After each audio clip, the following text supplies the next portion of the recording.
বাজারের কেমিক্যাল যুক্ত জুস নয়, আজ বানাচ্ছি খাঁটি আমের জুস। ঠান্ডা, মিষ্টি আর ভীষণ রিফ্রেশিং। গরমের দিনে এর চেয়ে ভালো পানীয় খুঁজে পাওয়া কঠিন। চলুন বানিয়ে ফেলি সুস্বাদু ফ্রুটিকা স্টাইল ম্যাঙ্গো জুস। আসসালামু আলাইকুম ফুড লাভার্স, কেমন আছি সবাই? আশা করি আল্লাহর রহমতে সবাই ভালো আছেন। আবার একটি নতুন মজাদার রেসিপি নিয়ে আপনাদের সামনে হাজির হয়েছি। আজ আমরা তৈরি করব দোকানের ফ্রুটিকা ম্যাঙ্গো জুসের মতো সুস্বাদু ম্যাঙ্গো জুস। রেসিপিটি তৈরি করতে আমাদের লাগবে 3টি পাকা আম এবং 1টি কাঁচা আম। প্রথমে আমগুলোর খোসা ছাড়িয়ে ছোট ছোট কিউব করে কেটে নেব। এরপর একটি পাত্রে সব আম একসাথে নিয়ে তাতে 6 কাপ পানি যোগ করব। এখানে আমরা আমের পরিমাণ প্রায় 4 কাপ নিয়েছি, তাই আমি 6 কাপ পানি ব্যবহার করেছি। এবার এর সাথে যোগ করব 1 কাপ চিনি। তবে আপনারা যে আম ব্যবহার করবেন তা যদি বেশি মিষ্টি হয় তাহলে চিনির পরিমাণ একটু কমিয়ে দিতে পারেন।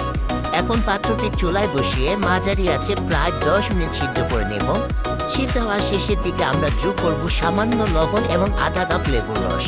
দোকানের ফ্রুটিকা ম্যাঙ্গো জুসের মতো স্বাদ পেতে চাইলে অবশ্যই লেবুর রস ব্যবহার করবেন। এটি জুসের স্বাদকে আরও ব্যালেন্সড ও রিফ্রেশিং করে তোলে। এরপর আমগুলো পুরোপুরি ঠান্ডা করে নেব। আমগুলো ঠান্ডা হয়ে গেলে পানি থেকে আলাদা করে ব্লেন্ডারে একদম স্মুথ করে ব্লেন্ড করে নেব। আমি এখানে আম সিদ্ধ করা পানিটা আলাদা করে রেখেছি, কারণ পানি সহ ব্লেন্ড করলে অনেক সময় আম ঠিক মতো স্মুথ হয় না। ব্লেন্ড করা আমের পিউরিটা এবার সিদ্ধ করা পানির মধ্যে ঢেলে ভালোভাবে মিশিয়ে নেব। আপনারা চাইলে ব্লেন্ডারে অল্প অল্প করে পানি দিয়েও মিশিয়ে নিতে পারেন।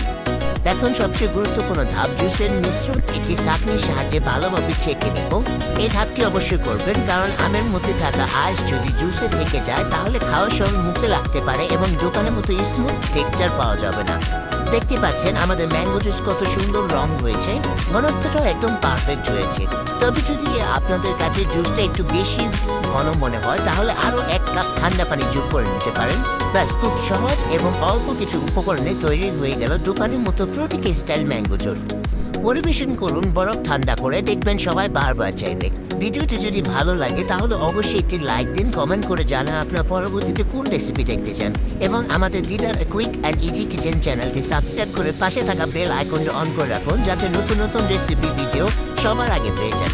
আজকের মতো এখানে বিদায় নিচ্ছি। দেখা হবে নতুন কোনো মজাদার রেসিপি নিয়ে। সবাই ভালো থাকুন, সুস্থ থাকুন। আল্লাহ হাফেজ।